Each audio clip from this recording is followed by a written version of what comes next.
Bismillah itu bisa menjadi dosa.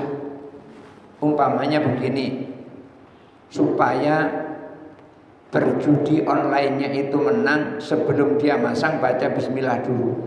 Bismillahirrahmanirrahim, mudah-mudahan aku masang ini menjadi menang gitu. Maka baca bismillahnya itu dosanya sebesar judinya. Atau ketika dia melakukan maksiat. Warahmatullahi wabarakatuh. Waalaikumsalam warahmatullahi wabarakatuh. Alhamdulillah. Alhamdulillahi nasta'inuhu wa nastaghfiruh wa na'udzu billahi min syururi anfusina wa min sayyiati a'malina. May yahdihillahu fala mudhillalah wa may yudlilhu fala hadiyalah. Asyhadu an la ilaha illallah wahdahu la syarikalah wa asyhadu anna Muhammadan abduhu wa rasuluhu la nabiyya ba'dah. Allahumma shalli ala sayyidina Muhammad wa ala ali sayyidina Muhammad. Rabbi syrah li sadri wa yassir li amri wa hlul 'uqdatam min lisani yafqahu qawli, amma ba'du. Bapak Ibu hadirin pengajian bulanan Forum Silaturahmi Jamaah Haji KPIH Mahabbatullah Kota Jambi yang dirahmati Allah. Alhamdulillah, pagi ini Allah masih berikan kepada kita nikmat yang sangat nikmat, yaitu nikmat sehat. Karena banyak di antara kita yang pengen hadir tapi nggak bisa lantaran kurang sehat. Dan kita alhamdulillah hari ini diberi nikmat sehat. Dan juga alhamdulillah kita juga diberi nikmat sempat.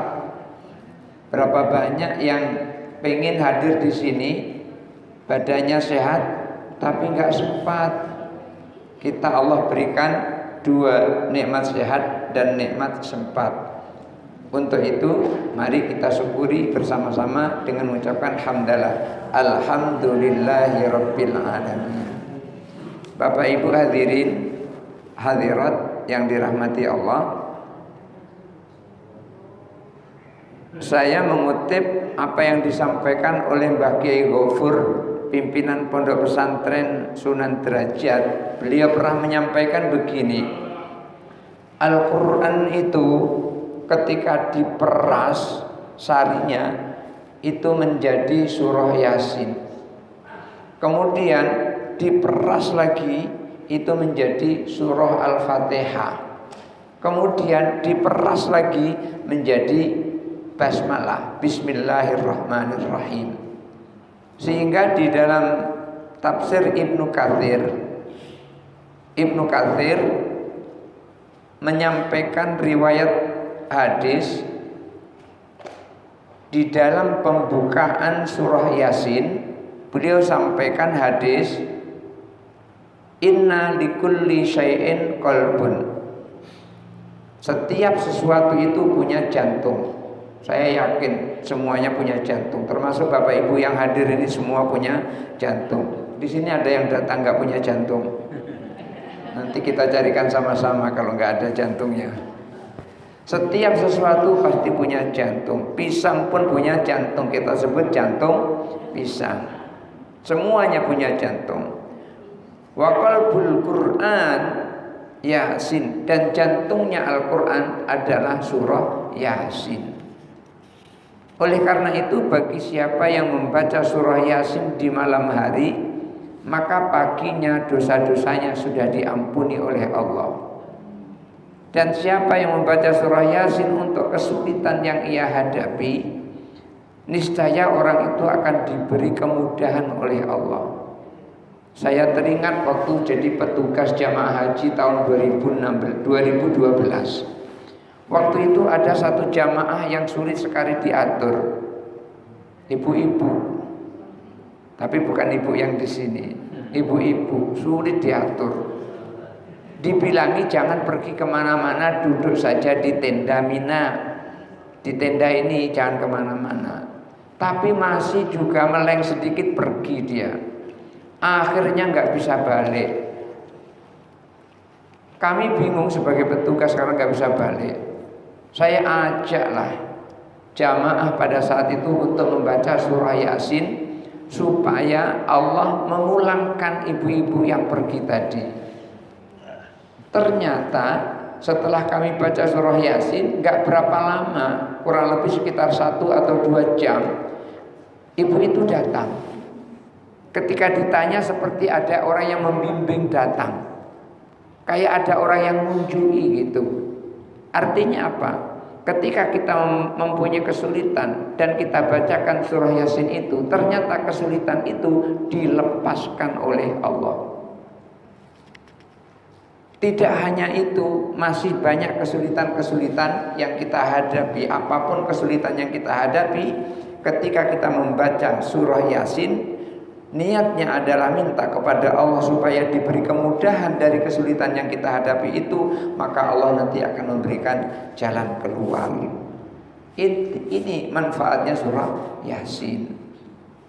Kemudian surah Yasin ini ketika dibacakan terhadap orang yang meninggal, maka akan mempermudah orang yang meninggal itu. Artinya yang tadinya ia memperoleh siksa, maka siksanya itu akan diringankan oleh Allah.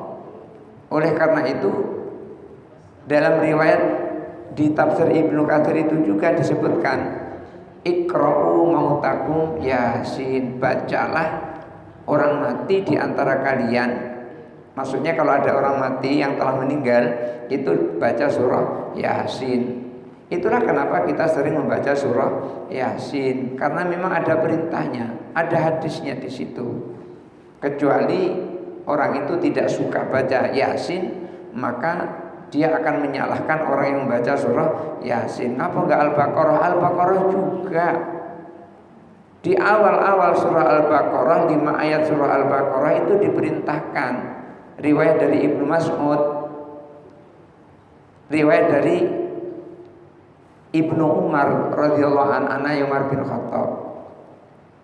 Kalau ada orang meninggal, itu supaya dibacakan di bagian kepala itu surah Al-Baqarah ayat 1 sampai ayat 5. Setelah itu baru pindah ke kaki, dibacakan akhir surah Al-Baqarah.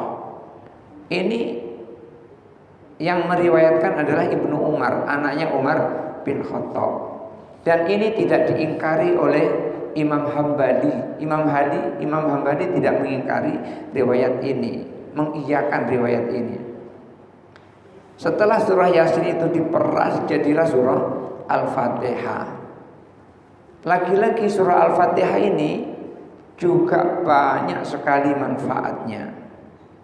Ketika kita punya anak atau siapa, orang yang dekat dengan kita, tetapi kok nakal gitu, umpamanya sulit sekali untuk diomongi, dibacakan surah Al-Fatihah, minta kepada Allah supaya memperoleh hidayah. Niscaya Allah akan berikan hidayah kepada orang yang dibacakan surah Al-Fatihah itu. Dan tidak hanya itu, orang yang meninggal dibacakan surah Al-Fatihah, di dalam kitab Ar-Ruh itu dikatakan orang itu akan memperoleh kesenangan. Mereka merasa senang, bagaikan mereka itu memperoleh sebuah sinar yang sangat terang, dan sinar itu sebesar bukit. Disebutkan seperti itu di dalam kitab Ar-Ruh Ibnu Qayyim. Artinya apa? Memang banyak sekali manfaat surah Al-Fatihah itu. Di antara juga yang sudah saya pernah alami, saya punya kawan sama-sama ngajar waktu itu. Beliau kepala TU di SMA Muslimat YPWI yang terkenal. Pada saat itu dia sakit gigi, lalu ngomong dengan saya, Pak Miftah, saya sakit gigi nih, tolong diobati. Ngomong begitu dia. Lalu saya bilang, ambilkan paku sama penokok.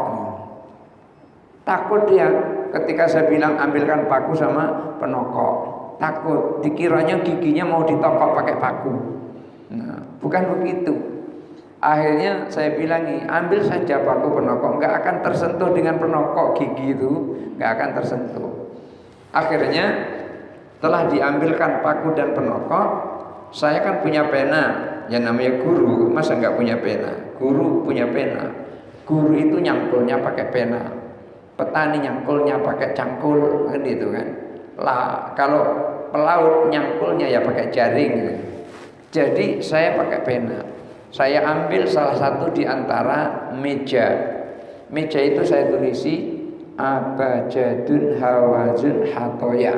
Saya tulis begitu, alif, ba, jim dan seterusnya tadi sampai hatoya tadi. Gunanya apa?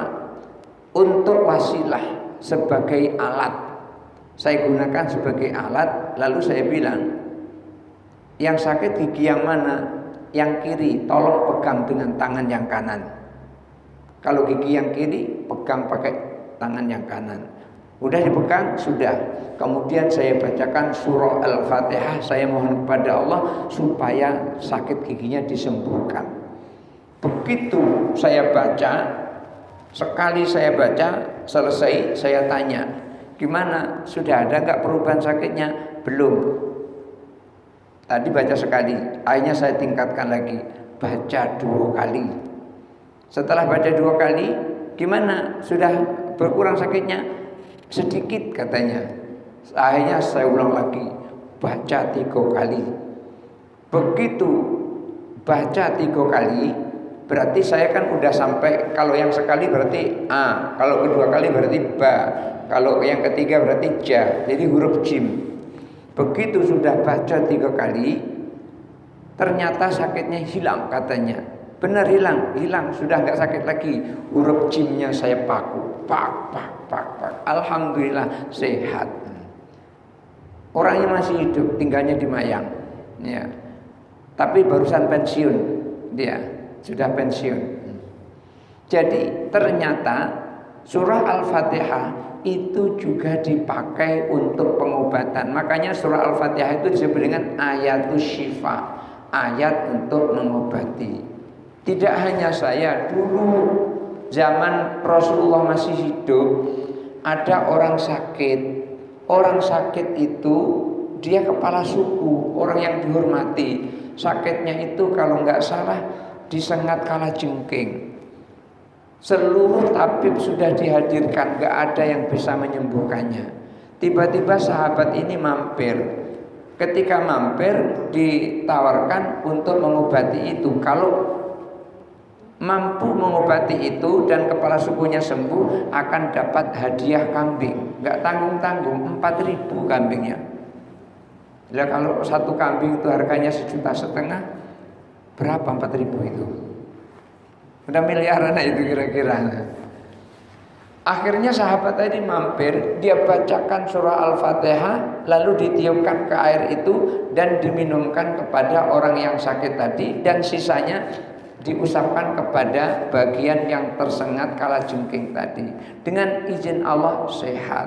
Setelah itu baru memperoleh hadiah itu dan mengadu kepada Rasulullah. Ya Rasulullah, si fulan tadi ia mengobati orang dengan surah Al-Fatihah. Lalu dijawab ya Rasulullah, memang surah Fatihah adalah ayatus syifa, ayat-ayat untuk menyembuhkan penyakit. Jadi kalau kita masing-masing ini punya penyakit, Bu, penyakitnya di mana? Bacakan surah Al-Fatihah, pegang pada bagian kepala yang sakit, umpamanya sakit kepala. Karena saya pernah mengobati istri saya seperti itu. Saya pegang kepalanya, saya bacakan surah Al-Fatihah. Alhamdulillah sehat. Surah Al-Fatihah disebut juga sab'ul masani, 7 yang diulang-ulang. Karena apa? Karena di dalam sholat itu senantiasa dibaca berulang-ulang setiap kali kita melakukan rakaat. Maka dikatakan la sholata liman lam yaqra bi umil kitab. Tidak sah sholat seseorang kalau tidak membaca surah Al-Fatihah. Jadi kita kalau sholat harus baca surah Al-Fatihah, kecuali kita nggak hafal. Ada di sini yang nggak hafal. Masa forum silaturahmi jamaah haji nggak hafal surah Al-Fatihah? Jadi banyak bengkok. Yang penting hafal. Karena benarnya surah Al-Fatihah ukurannya adalah diri sendiri, kecuali dia jadi imam. Kalau jadi imam harus yang paling benar surah Fatihahnya, yang paling fasih. Tidak boleh yang paling buruk jadi imam. Tapi kalau untuk diri sendiri yang penting bisa. Tapi dengan syarat terus belajar. Jadi surah Al-Fatihah ini diulang-ulang di dalam sholat, dan tidak akan sah sholat seseorang kalau dia tidak membaca surah Al-Fatihah padahal dia mampu untuk membaca surah Al-Fatihah. Surah Al-Fatihah ketika diperas gitu, maka surah Al-Fatihah itu menjadi Bismillahirrahmanirrahim. Ketika kalimat Bismillahirrahmanirrahim ini diterapkan oleh ulama, dibuat zikir oleh ulama, maka ulama ini diriwayatkan ia memperoleh nikmat dari Allah. Lalu nikmat yang diperoleh dari Allah melalui membaca zikir Bismillahirrahmanirrahim itu disampaikan kepada kita, sehingga ia mengatakan ini bukan hadis tapi pengalaman. Ia mengatakan siapa yang membaca Bismillahirrahmanirrahim 786 kali, maka kesulitan yang dialami akan dilepaskan oleh Allah 786 kali. Dan ini akhirnya saya praktekkan, karena pada saat itu saya mengalami kesulitan yang luar biasa. Saya punya istri, punya anak, tapi nggak punya rezeki yang cukup. Setiap akhir bulan ngutang beras. Setiap akhir bulan ngutang beras. Untung aja ada kawan yang mau diutangi. Dan supaya terus dapat utang, Bu, sebelum waktu yang saya janjikan sudah saya bayar duluan. Tujuannya apa? Supaya nanti kalau utang boleh. Yang bikin kesel itu kan utang, janjinya tanggal 5, tapi tanggal 10 belum dibayar juga. Ketika dibilangi malah marah-marah, kita dimarahinya, dimaki-makinya. Yang menghutangi malah jadi pengemisnya gitu. Saya nggak mau seperti itu. Tujuannya supaya nanti dihutangi lagi. Maka pada saat itu saya berzikir Bismillahirrahmanirrahim 786 kali.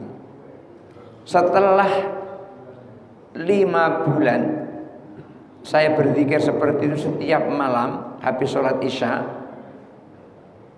Nggak tahu di akhir itu,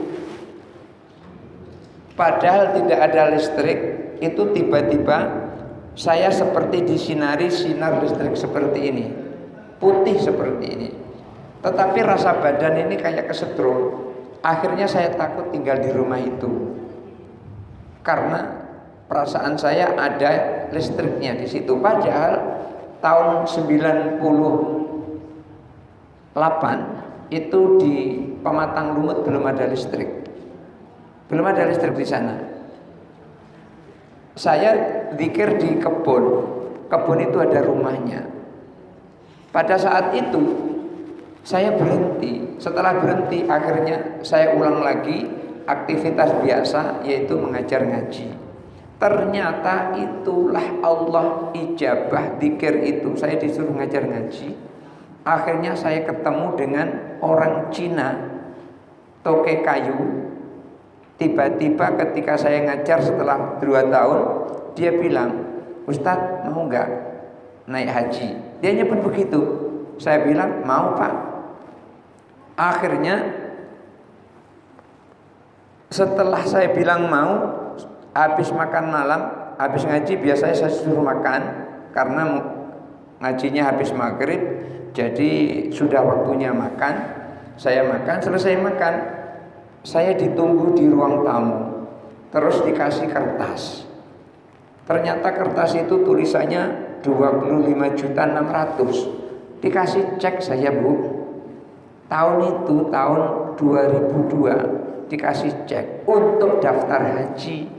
Waktu itu daftar haji 24.900.000. Agustus saya daftar haji. Januari 2003 saya berangkat haji. Ternyata berangkat dari zikir Bismillahirrahmanirrahim 786 itu, saya diizinkan oleh Allah untuk berangkat haji melalui orang Cina tadi. Karena banyak orang Cina yang saya ajari ngaji. Termasuk diantaranya Roniatan. Itu saya ngajari ngaji di rumahnya di depan SPM Jelutung. Iya, Muslim. Roniatan Muslim. Kemudian Samanatan saya juga ngajari. Pak Atong juga saya ngajari anaknya. Kemudian Mona Lisa yang punya biliar di Taman PKK itu, saya juga ngajari ngaji anak-anaknya. Jadi melalui Bismillahirrahmanirrahim akhirnya saya bisa berangkat haji. Sampai di sana di multazam saya berdoa, ya Allah rezekiku seret. Ya orang miskin kayak gitulah doanya kan. Beda kalau orang sudah banyak duit nggak minta seperti itu lagi. Jadi ya Allah rezekiku seret. Kawan-kawanku sudah diangkat jadi PNS, aku kok belum, ya Allah angkatlah aku jadi PNS. 2003 saya berdoa, 2008 diangkat oleh Allah jadi PNS tanpa tes, melalui honor zaman Pak SBY dulu. Diijabah berapa tahun tuh? 2, 3, 4, 5, 6, 7, 8, 5 tahun baru diijabah. Saya minta lagi, ya Allah ngontrak rumah tiap tahun naik. Enak kalau naiknya itu 50, 100. Ini sekali naik langsung 500.000. Tahun itu besar 500.000. 2003 saya berdoa, 2006 diijabah Allah. Saya mulai bisa membeli tanah dan langsung guyur-guyur ditegakkan rumah. Walaupun saya harus ngaduk semen sendiri. Ya. 2003, 4, 5, 6, 3 tahun diijabah. Kemudian merasa saya ini naik haji kok nikmat begitu. Saya berdoa, ya Allah naik haji ini nikmat. Panggillah aku ya Allah untuk menunaikan ibadah haji lagi. 2012 saya diajak oleh kawan. Dia bilang begini, Tat, ayo kita ikut tes petugas. Kayak mana caranya? Saya tanya gitu. Pakai pas foto kemudian pakai SK pertama kata dia kan. Ya, kalau gitu ambil SK ini, tolong daftarkan saya. Saya didaftarkan oleh kawan yang baik ini. Akhirnya kami sama-sama ikut tes untuk jadi petugas haji. Saya lulus, dia nggak lulus. Akhirnya saya berangkat haji lagi tahun 2012. 2012 saya berdoa lagi, ya Allah nikmat jadi petugas haji. Panggillah lagi saya ya Allah untuk jadi petugas haji. Akhirnya kemarin 2024 jadi petugas haji lagi. Masya Allah, berangkat dari baca Bismillahirrahmanirrahim 786 kali. Kemudian saya punya anak meninggal terus ibu. Anak saya pertama namanya Kafi meninggal, cowok. Anak kedua namanya Zainul meninggal lagi, cowok. Akhirnya 2003 itu saya berdoa, ya Allah berilah aku anak yang panjang umurnya. Alhamdulillah saya diberi. Begitu saya berdoa, setelah berdoa habis sholat isya, saya ke wartel. Dulu ada wartel, sekarang nggak ada wartel. Dulu ada wartel. Begitu saya ngebel istri, langsung dikasih tahu, Kak saya hamil katanya. Baru berdoa langsung dikasih anak. Alhamdulillah sekarang sudah selesai kuliah S1 dan melanjutkan S2 di UIN. Nah, jadi berangkat dari Bismillahirrahmanirrahim, kesulitan yang kita hadapi lenyap semuanya dari berbagai sisi. Jadi jangan sampai dianggap remeh membaca Bismillahirrahmanirrahim. Kenapa? Karena Bismillahirrahmanirrahim itu disebutkan di dalam kitab Tuhfatul Murid ala Jauharit Tauhid. Ada riwayatnya ada 3. Yang pertama, kullu amrin dhibalin la yubda'u bi bismillahirrahmanirrahim fahuwa abtar. Setiap perkara baik yang tidak diawali dengan bismillahirrahmanirrahim, maka perkara itu putus, tidak berkelanjutan. Riwayat kedua, kullu amrin dhibalin la yubda'u bi bismillahirrahmanirrahim fahuwa ajdam. Setiap perbuatan baik seperti ibu bapak datang ke sini kan perbuatan baik ini mestinya dari rumah diawali dengan Bismillahirrahmanirrahim. Tapi kalau lupa, mulai sekarang bacanya Bismillahi awaluhu wa akhiruhu, begitu. Kalau lupa, Bismillahi awaluhu wa akhiruhu. Ibu makan lupa baca Bismillah, baca Bismillahi awaluhu wa akhiruhu. Melakukan sesuatu perbuatan baik apapun, lupa, baru ingat sudah selesai, atau di tengah-tengah baru ingat, kita sebut Bismillahi awwaluhu wa akhiruhu. Seperti itu. Setiap perbuatan baik yang tidak diawali dengan Bismillahirrahmanirrahim, maka perbuatan itu seperti binatang terkena penyakit judam. Cegemuk apa sapi, kalau terkena penyakit nggak bisa dipakai untuk kurban. Kenapa? Artinya dia tidak sempurna.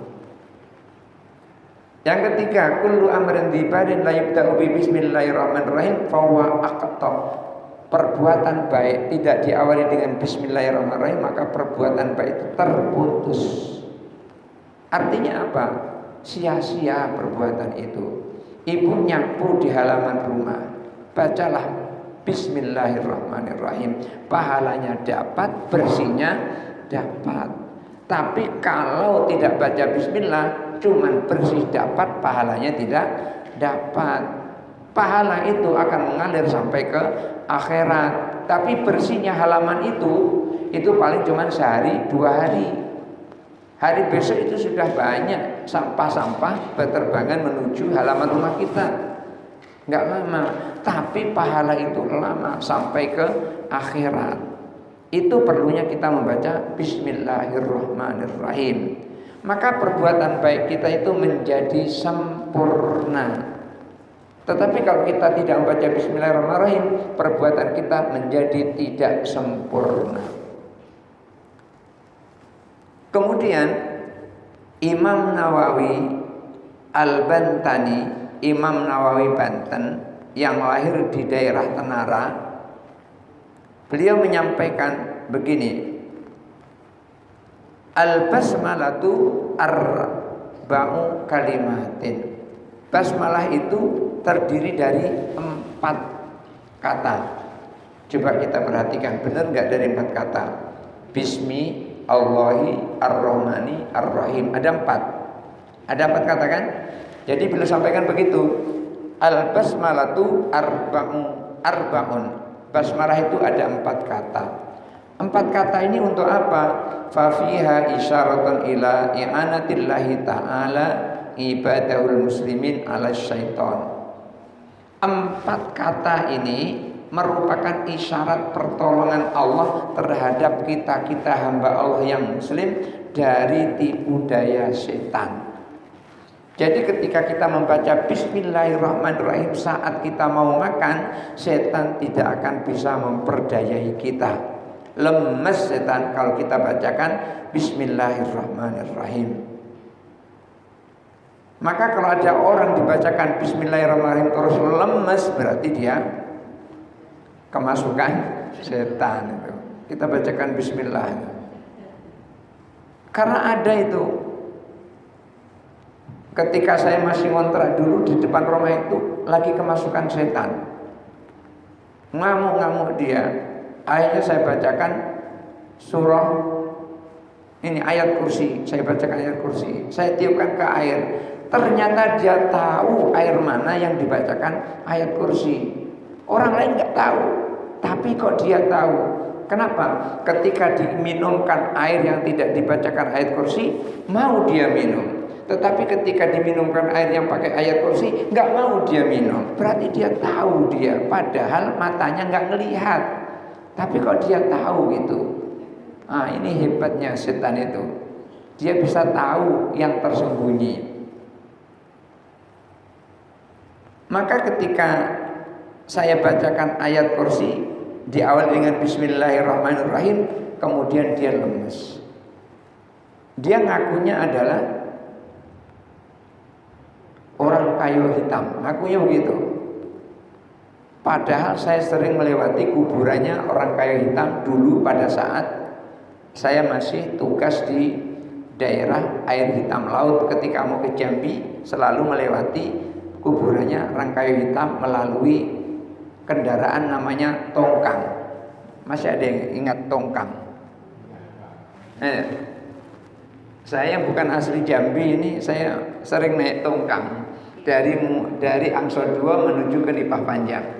Naik tongkang itu malam-malam itu melewati kuburannya orang kayu hitam. Dengan dibacakan Bismillahirrahmanirrahim akhirnya dia lemes. Maka ketika kita membaca Bismillahirrahmanirrahim, ketika memulai satu pekerjaan, minum baca Bismillahirrahmanirrahim, setan menjadi lemes, nggak bisa menipu dan nggak bisa memperdaya kita. Itulah kenapa Imam Nawawi menyebutkan di dalam kalimat Bismillahirrahmanirrahim itu ada isyarat pertolongan Allah terhadap hambanya yang muslim. Kenapa kok begitu? Karena setan terang-terangan telah menyampaikan kepada kita melalui Rasulullah. Setan menyampaikan la'atiyannahum min baini aydihim wa min khalfihim wa an aymanihim wa an syama'ilihim. Setan menyampaikan kepada Rasulullah pada saat itu, setan menyampaikan la'atiyannahum, sungguh aku akan datangi manusia yang muslim, min baini aidihim, dari depan, wa min khalfihim, dari belakang, wa an aymanihim, dari kanan, wa an syama'ilihim, dari kiri. Masya Allah, kita dikepung oleh setan, ibu bapak. Di depan setan ngadang kita, dari belakang setan ngadang kita, sebelah kanan setan ngadang kita, sebelah kiri setan ngadang kita. Untung kita diberi senjata yaitu Bismillahirrahmanirrahim.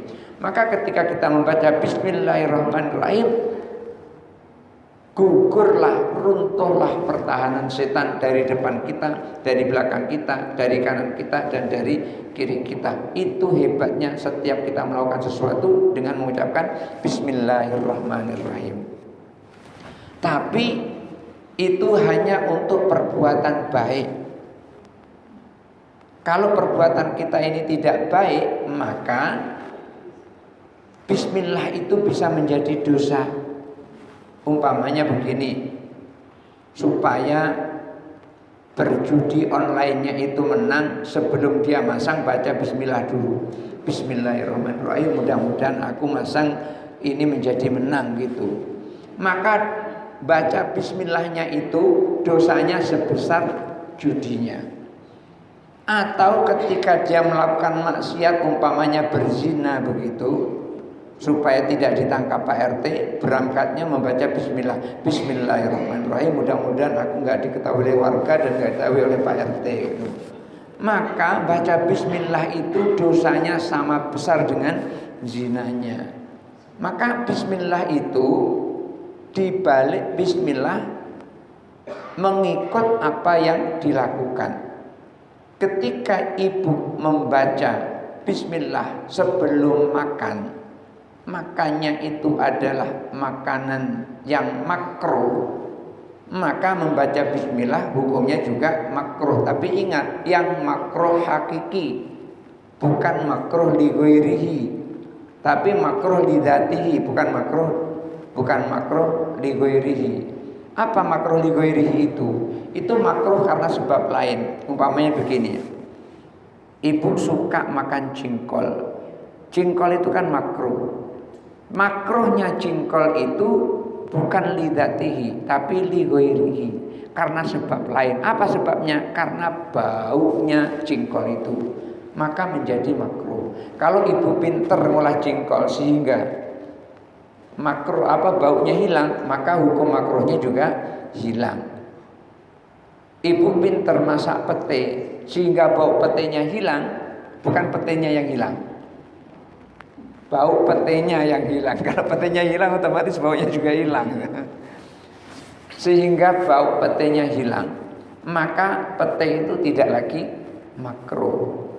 Ibu pinter ngolah kabau, sehingga bau kabaunya itu hilang, maka kabau itu dia jadi makruh. Maka enak kita makan lauk gulai, jengkol, sambalnya pete, lalapnya kabau.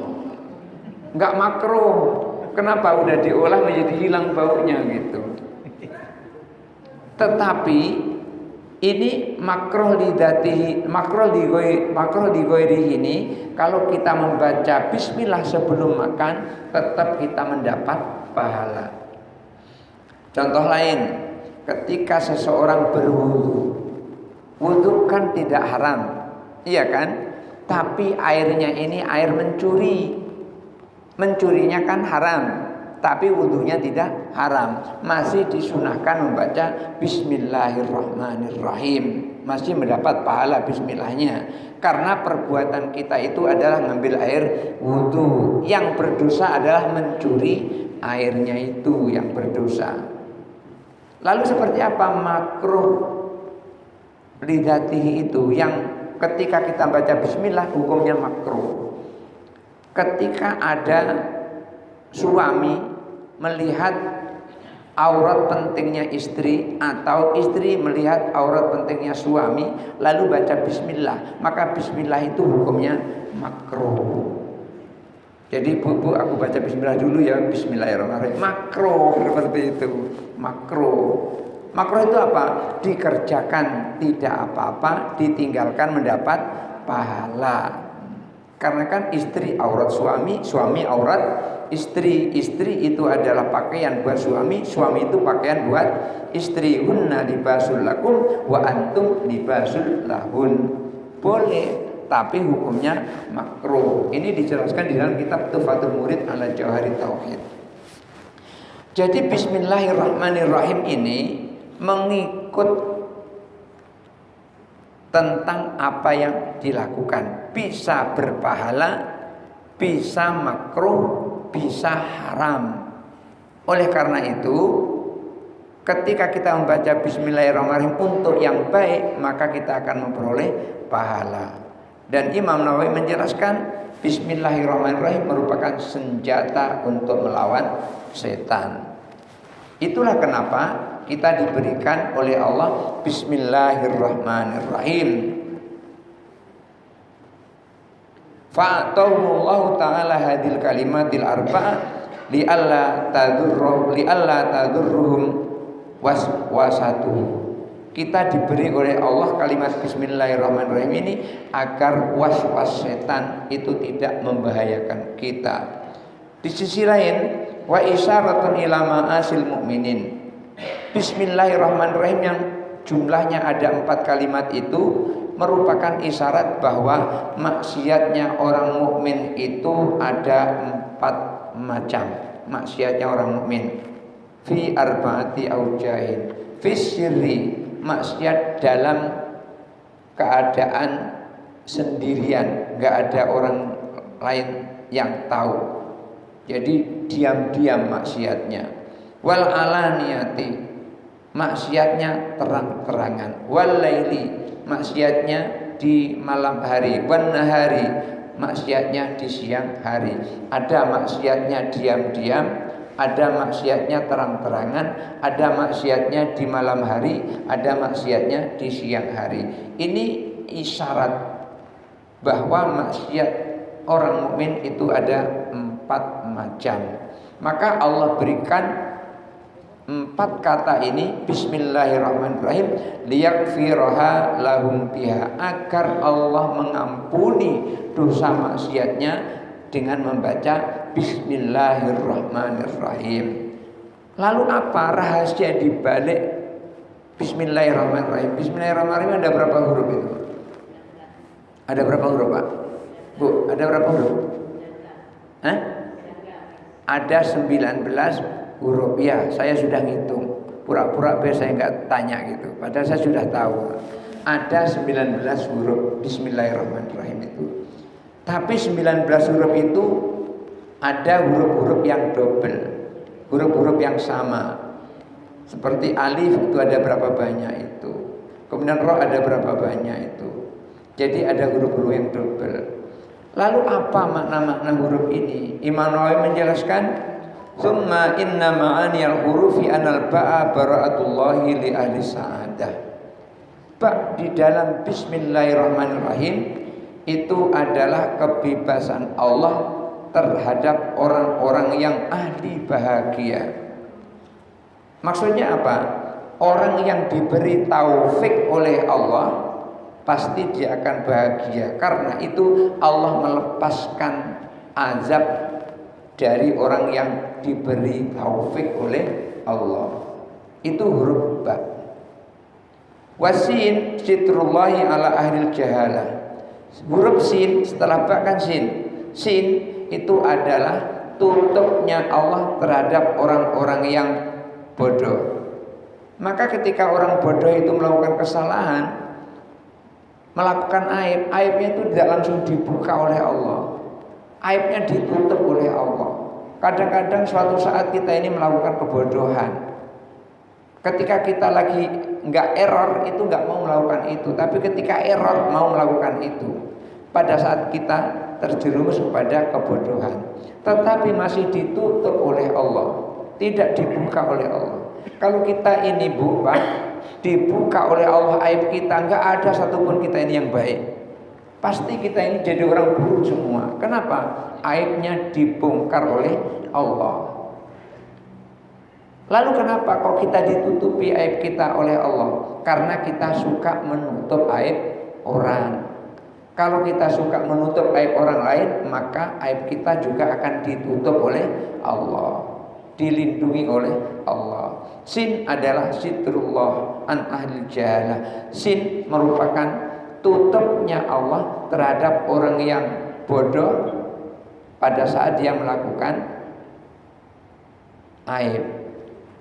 Wal mimu mahabbatuhu li ahlil Islam. Mim itu adalah kecintaan Allah terhadap orang-orang Islam, di mana orang-orang Islam itu akan mendapat rahmat dari Allah Subhanahu wa ta'ala. Rahmat itu cuman diberikan kepada orang yang disayangi oleh Allah. Tapi kalau rahim itu baik yang disayangi maupun tidak disayangi, kedua-duanya dapat. Orang kafir juga dapat. Tapi ketika rahmat Allah, orang kafir itu tidak akan pernah dapat. Hanya orang yang disayangi Allah saja yang akan dapat. Wal alifu ulfatuhu. Dan alif itu adalah kelembutan Allah Subhanahu wa ta'ala. Artinya apa? Alif itu adalah kedekatan Allah Subhanahu wa ta'ala. Kenapa kok begitu? Karena alif itu adalah simbol angka 1. Angka 1 artinya mentauhidkan Allah. Maka orang yang mentauhidkan Allah, sholat, puasa, sampai haul dan nisabnya mengeluarkan zakat. Orang yang mengesahkan Allah, orang ini akan akrab dengan Allah, akan dekat dengan Allah. Kemudian walam lutfatuhu, lam itu adalah kelembutan Allah. Allah itu maha lembut pada saat memberikan rezeki. Pelan-pelan gitu.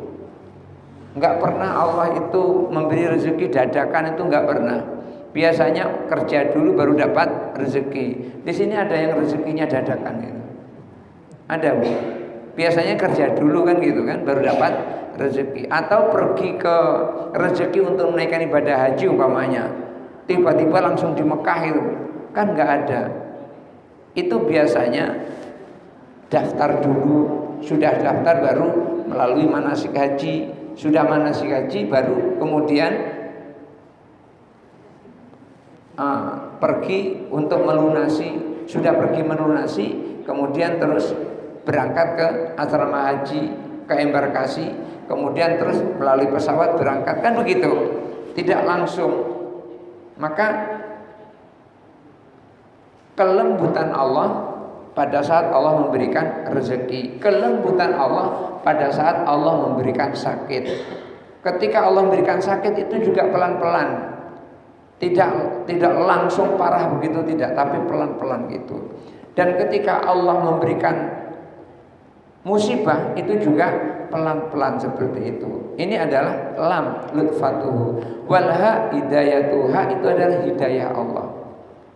Allah memberikan hidayah kepada orang-orang yang dikehendaki. Warra ridwanuhu ala sabiqina wat taibin. Ra itu adalah merupakan ridho Allah. Ridho Allah terhadap siapa? Orang-orang yang terdahulu masuk Islam, terdahulu beriman, dan orang-orang yang melakukan taubat setelah ia melakukan dosa. Wal haqilmuhu alal mudnibin. Hak itu adalah kesabaran Allah terhadap orang yang berdosa. Artinya apa? Allah itu ketika melihat hambanya yang berdosa tidak langsung murka. Wah, ini Bu Aminah ini berdosa, langsung diazab oleh Allah. Kayak umpamanya kayak gitu. Enggak. Tapi ditunggu sampai dia bertobat. Ditunggu dia bertobat. Kalau sampai meninggal dia enggak bertobat-tobat juga, barulah nanti Allah akan berikan hukuman kepada orang yang tidak mau bertobat tadi. Wal mim minnatuhu alal mu'minin. Mim itu adalah nikmat besarnya terhadap kaum mukminin. Apa nikmat besar? Diutusnya Nabi SAW sehingga kita memiliki nikmat iman. Tidak ada nikmat yang lebih besar daripada nikmat iman. Coba Bapak Ibu bayangkan, ketika Nabi Ayub diberi sakit, semua yang dimiliki oleh Nabi Ayub bagaimana? Diambil oleh Allah. Termasuk istrinya diambil oleh Allah. Hanya satu yang sangat mencintai Nabi Ayub, sehingga satu inilah yang tidak diambil oleh Allah.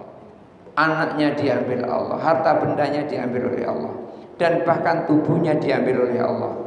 Akhirnya Nabi Ayub itu berdoa, ya Allah, silahkan semua yang kau beri engkau ambil kembali, tapi satu ya Allah jangan kau ambil, yaitu imanku.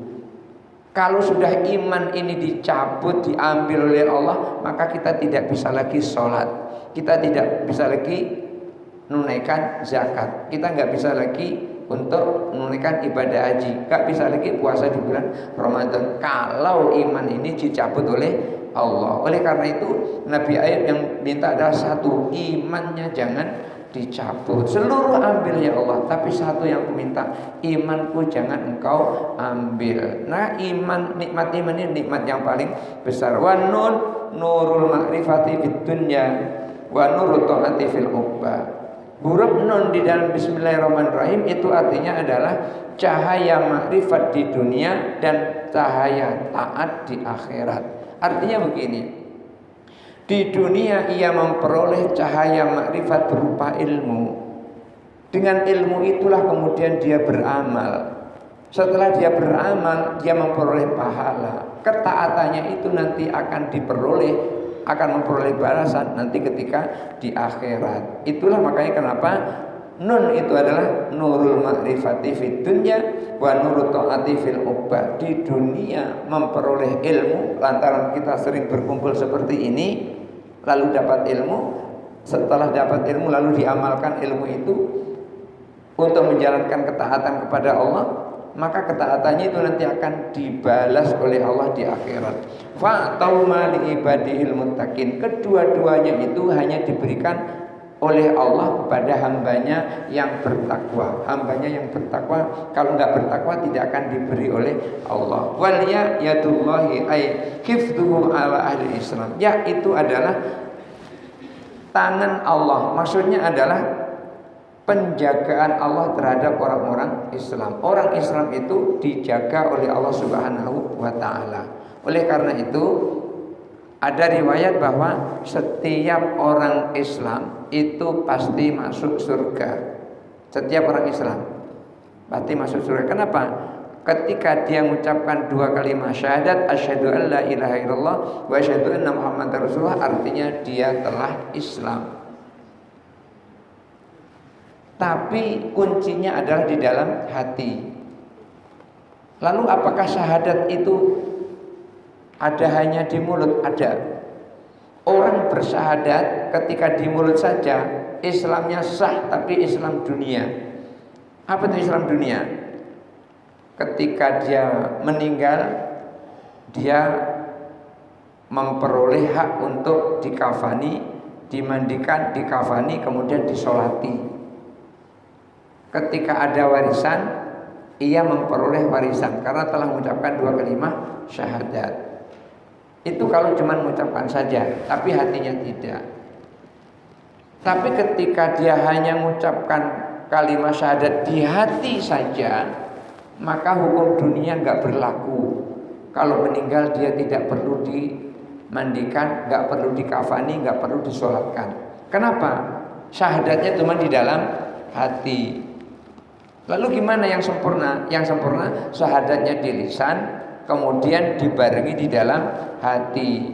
Di dunia memperoleh perlakuan hukum Islam, di akhirat diakui sebagai orang Islam oleh Allah. Tetapi kalau cuma syahadatnya di dalam hati saja, hanya berlaku hukum akhirat, tapi hukum dunia tidak berlaku. Itu yang disampaikan di dalam kitab Tuhfatul Murid oleh Imam Bajuri. Nah, inilah rahasia-rahasia ketika seseorang membaca Bismillahirrahmanirrahim. Tadi sudah banyak disampaikan. Lalu untuk niat kita duduk di sini, jangan sampai salah niat. Ketika orang mencari ilmu, itu kemudian dia salah niat. Niatnya umpamanya al-munafasata, untuk menyaingi orang lain. Orang lain pintar supaya saya juga pintar, maka saya harus belajar. Tujuan belajar untuk menyaingi orang lain, yang seperti itu niatnya tidak benar. Atau al-mubahata, niatnya untuk bangga-banggaan. Orang bisa ngomong, saya juga bisa ngomong, untuk bangga-banggaan. Yang seperti itu kalau mencari ilmu salah niatnya. Atau misalnya sekolah SD, SMP, SMA, kemudian kuliah S1 supaya dipanggil sebagai sarjana S1 sampai S2, kuliah S2 supaya dipanggil sarjana S2, kuliah sampai S3 supaya dipanggil sebagai sarjana S3, umpamanya dipanggil doktor atau dipanggil magister. Kalau nggak panggil gitu marah. Atau kita menunaikan ibadah haji supaya dipanggil Pak Haji gitu. Kalau nggak dipanggil Pak Haji itu marah. Itu namanya salah niat. Jangan sampai tujuan itu tujuan duniawi, bukan tujuan ukhrawi. Lalu untuk apa tujuannya? Tujuan dari kita menuntut ilmu adalah al-hidayata, memperoleh hidayah. Ketika seseorang tujuan mencari ilmu itu memperoleh hidayah, maka Allah akan tunjuki. Tapi perlu diketahui, hidayah itu punya permulaan. Tidak orang itu ujuk-ujuk dapat hidayah, tidak. Orang untuk memperoleh hidayah itu ada permulaannya dan ada akhirannya. Ketika seseorang ingin memperoleh hidayah, maka orang itu harus menetapkan niat awal yang benar. Apa niat awal yang benar itu? Niat awal yang benar ini adalah untuk memperoleh hidayah Allah. Kita berkumpul sama-sama belajar, baik yang belajar maupun yang ngajar, tujuannya adalah untuk memperoleh hidayah Allah. Ketika awal ini ditetapkan dengan benar, maka lurus niat kita di dalam thalabul ilmi akan mendapat ridho dari Allah Subhanahu wa ta'ala. Oleh karena itu, jangan sampai kita menjadi salah niat. Dan guru yang mengajari muridnya ilmu, lalu muridnya ini digunakannya untuk yang salah, maka guru itu seperti seorang yang menjual pedang tapi kepada perampok, bukan kepada tentara tapi kepada perampok. Atau mungkin seperti orang yang menjual pistol tapi digunakan oleh perampok, maka akan salah tempat.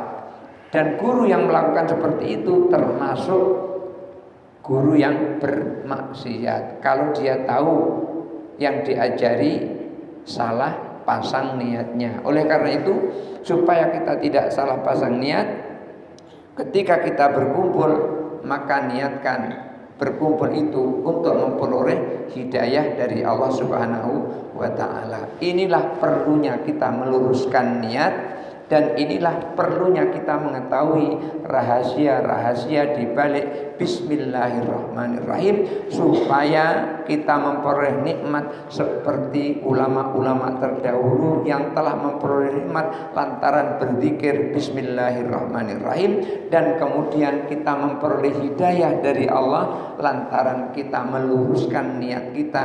Tujuannya adalah untuk mengamalkan ilmu kita supaya ilmu kita bermanfaat. Kan ada 3 kan, ilmu itu sesuatu yang bermanfaat sampai ke akhirat. Idza mata ibnu adama in qata amalu illa min thalathin. Kalau anak Adam meninggal, semua amalnya terputus kecuali 3, sedekatin jariyatin, sedekah jariyah yang pahalanya mengalir terus, au ilmin yuntafa'u bihi, atau ilmu yang bermanfaat. Bermanfaat itu kita bisa mengamalkannya, dan ketika kita ajarkan, yang kita ajari juga bisa mengamalkannya. Dan yang terakhir, waladun sholihun yad'u lahu. Kita semua ini adalah anak karena kita semua punya orang tua. Enggak tahu kalau di sini ada yang enggak punya orang tua. Begitu abrak-abradak bin salabin langsung lahir. Saya rasa enggak ada semuanya. Semua kita ini adalah anak karena kita punya orang tua. Barangkali itu saja dulu yang bisa saya sampaikan. Selanjutnya kita tanya jawab kalau ada yang bertanya, dan tolong Pak nanti dicatat, dipersilakan. Ya, silakan langsung Pak Haji. Mic-nya. Enggak ada mic-nya. Waalaikumsalam warahmatullahi wabarakatuh.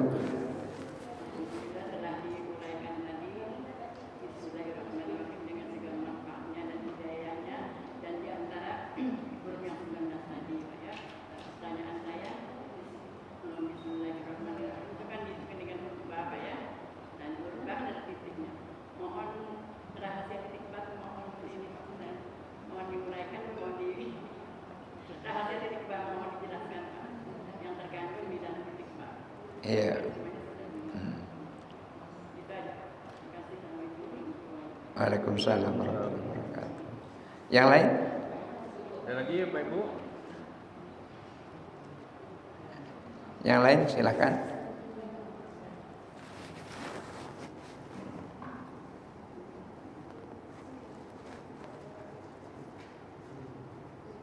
Ada lagi yang lain? Mungkin Bapak mau tanya, silakan. Yang lain? Mungkin saya Ustaz. Ya, Tadi membaca Bismillah itu 786 ya? iya. Itu rahasianya di mana? Kok bisa 786 itu? Oh gitu ya.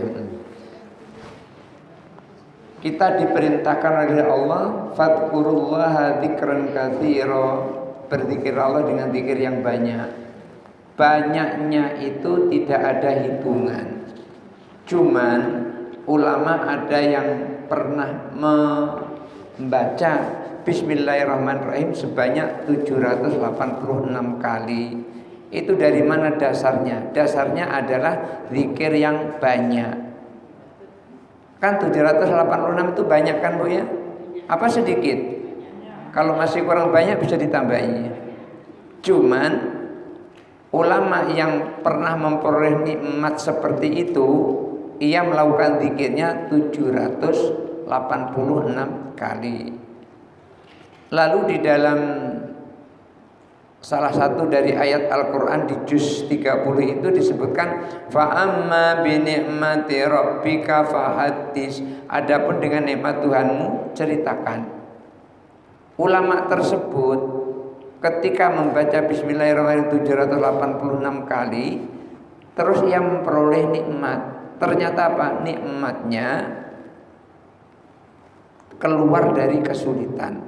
Termasuk Mbah Kiai Ghafur dari Pondok Pesantren Sunan Derajat.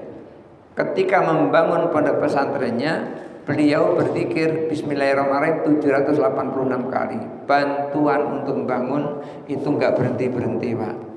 Begitu sampai sempurna bangunan pondok pesantrennya itu. Lantaran apa? Mengamalkan yang telah diamalkan oleh ulama terdahulu. Enggak ada sesungguhnya ketentuan harus 786 kali. Tapi kalau ingin memperoleh nikmat seperti ulama tersebut, maka kita juga ikuti jejak apa yang dilakukan oleh ulama tersebut. Satu contoh, ketika Ibnu Taimiyah antara azan dan iqamah sholat subuh, beliau sering berzikir, ya hayyu ya qayyum la ilaha illa anta, ya hayyu ya qayyum la ilaha illa anta. Maka begitu antara azan dan iqamah berzikir itu sebanyak 40 kali, beliau merasa diberi hatinya hidup, sehingga karya Ibnu Taimiyah itu luar biasa banyaknya. Sehingga beliau menyampaikan, siapa yang berzikir la ya hayyu ya qayyum la ilaha illa anta sebanyak 40 kali antara azan subuh dan qomat, maka Allah akan hidupkan hatinya. Itu adalah pengalaman pribadinya. Sehingga pengalamannya itu disampaikan kepada orang lain supaya orang lain memperoleh nikmat seperti yang dia dapat. Begitu juga ini tadi, ketika ulama ini mengamalkan Bismillahirrahmanirrahim 786 kali, ia punya kesulitan, ternyata kesulitan itu dilepaskan oleh Allah. Maka siapa yang membaca seperti yang dibaca oleh ulama itu, nanti Allah akan berikan nikmat sama dengan itu. Dan itu juga saya alami. Karena kesulitan saya adalah kesulitan untuk makan dan tempat tinggal, maka pada saat itu saya pun mengamalkan Bismillahirrahmanirrahim 786 kali. Dan ternyata sampai sekarang itu diatasi oleh Allah. Saya memang tidak minta kaya, Bu. Saya tidak minta kaya, tapi saya cuma minta pas dan cukup. Lebih enak itu pas dan cukup. Gak usah banyak-banyak, pas dan cukup saja. Pas saya perlu berobat, duitnya cukup untuk biaya. Pas anak saya mau masuk pondok, pas ada biaya untuk daftarkan ke pondok. Pas anak saya tamat pondok, pengen beli motor, duitnya pas untuk beli motor. Pas saya perlu mobil, duit saya pas untuk beli mobil. Pas saya pengen bangun rumah, duit saya pas untuk bangun rumah. Jadi cukup pas dan cukup saja, gak usah lebih-lebih. Iya gitu. Jadi gak usah.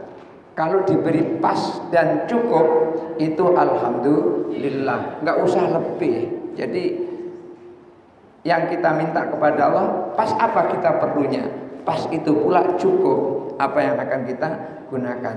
Jadi jumlah itu adalah pengalaman ulama yang telah mewiridkan zikir tersebut.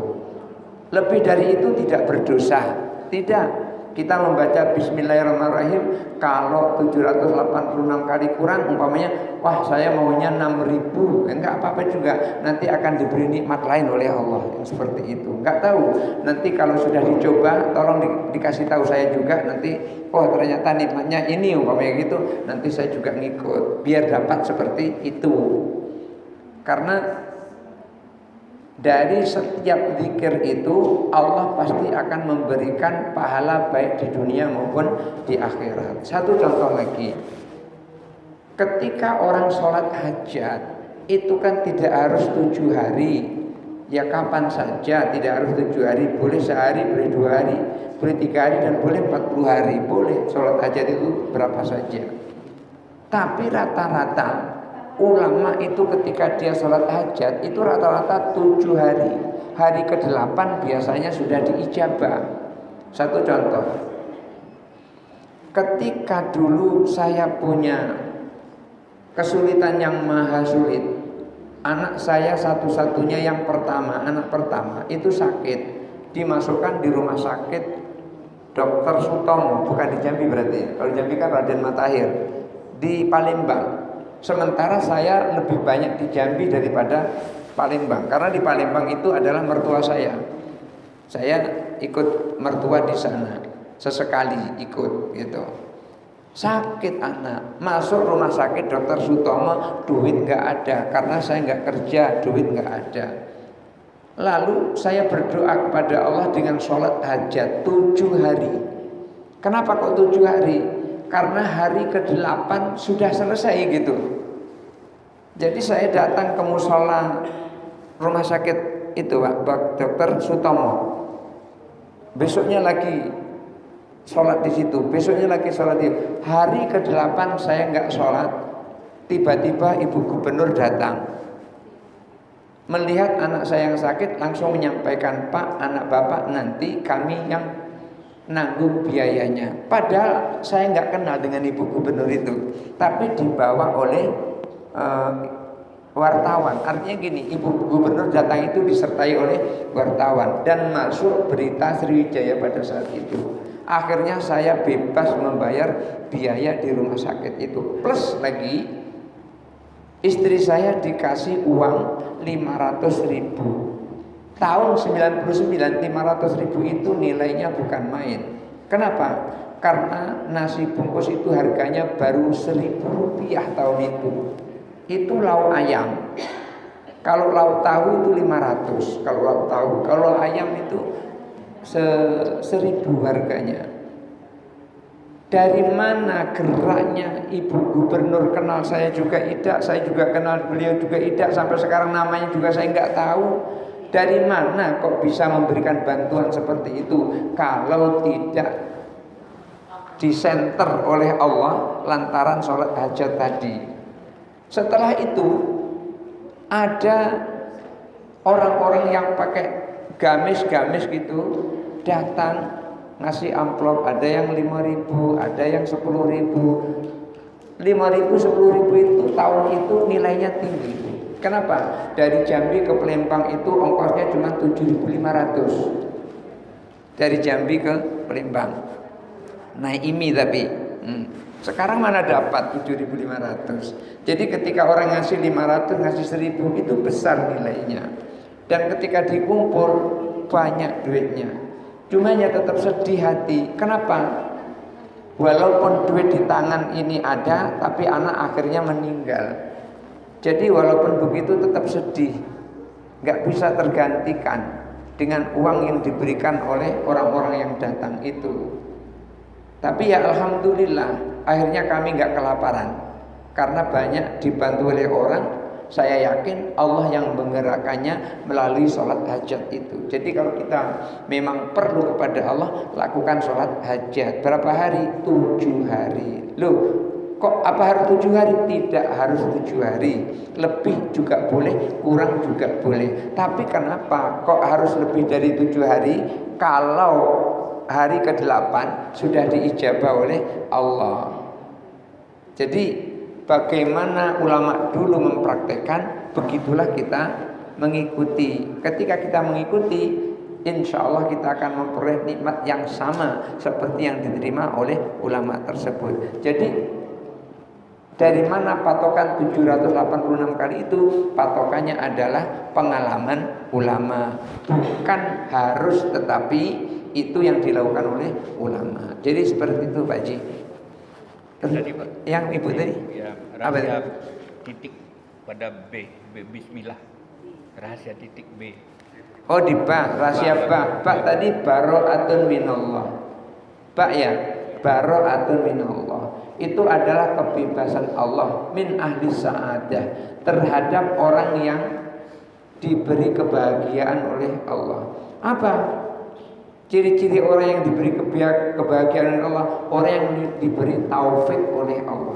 Artinya orang yang disetujui oleh Allah perbuatannya. Artinya perbuatannya tidak akan melanggar syariat Allah. Oleh karena itu tidak akan diberi azab orang tersebut kalau ia diberi taufik oleh Allah. Maka Ba di situ adalah rahasianya bara'atun minallah. Maka huruf bismillahirrahmanirrahim ini semuanya adalah huruf yang nikmat. Maka bismillah itu hanya untuk perbuatan baik saja, tidak untuk perbuatan yang tidak baik. Karena setiap hurufnya itu mengandung kebaikan-kebaikan semuanya.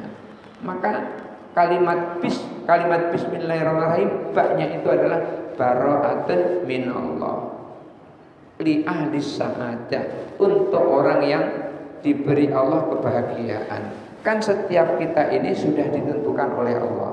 Di antaranya gini Bu, ketika kita dulu di dalam kandungan orang tua kita, pada saat usia 120 hari itu malaikat datang.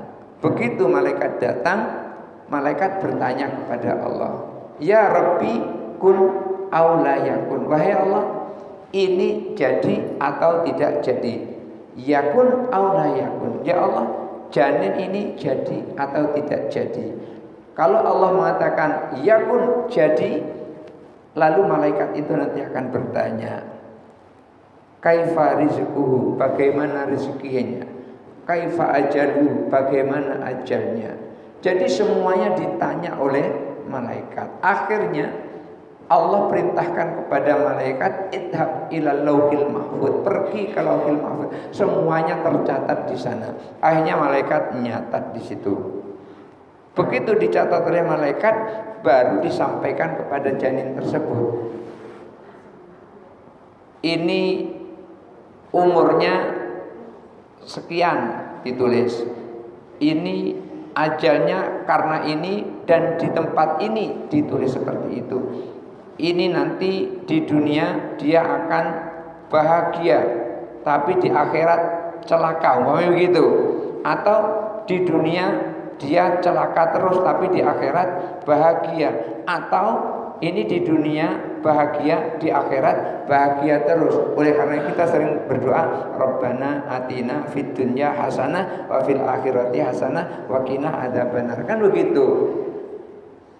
Maka ketika kita ditakdirkan tidak baik seperti itu, kita memang tidak tahu, cuman khawatir saja kita ditakdirkan tidak baik, maka kita berdoa minta Allah kepada Allah supaya takdir kita dirubah menjadi baik. Lu apa boleh? Boleh, nggak apa-apa, namanya berdoa, masa nggak boleh?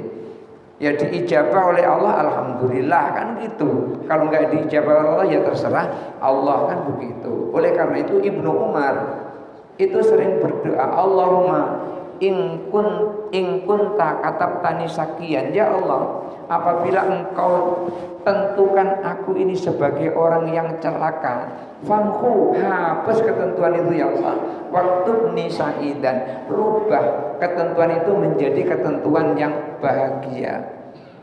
Ibnu Umar berdoa seperti itu, ya Allah, kalau memang engkau tentukan aku ini orang celaka, rubah, hapus ketentuan itu ya Allah, rubah menjadi ketentuan yang bahagia. Diijabah oleh Allah, langsung dirubah. Apa bisa Allah merubah ketentuan yang telah ditetapkan? Bisa, orang Allah yang buat, masa nggak bisa? Yamhullahu ma yasha, Allah akan menghapuskan apapun yang Allah kehendaki. Wa yusbit, kemudian Allah menentukan ketetapan lagi sesuai dengan Allah yang kehendaki. Jadi Allah itu murid dan maha berkehendak. Jadi apapun kehendak Allah nggak ada yang ngalang-alangi. Ibu sekuat apapun ngalangi demo di hadapan Allah nggak akan ada pengaruhnya sama sekali. Allah mau ya jadi. Jadi itu orang yang ahlus sa'adah diberi taufik oleh Allah, maka siksa azab Allah itu akan dilepas oleh Allah, tidak akan pernah mengenainya. Oleh karena itu di dalam kitab tafsir As-Sawi dan juga di dalam kitab tafsir Al-Marawi, Imam Al-Marawi dan Imam Sawi itu menyebutkan di dalam tafsirnya, kedua-duanya sama begini: siapa orang yang membaca syahidah, yang hafal syahidallahu annahu la ilaha illa huwa wal malaikatu wa ulul ilmi qa'iman bil qis la ilaha illa huwal azizul hakim.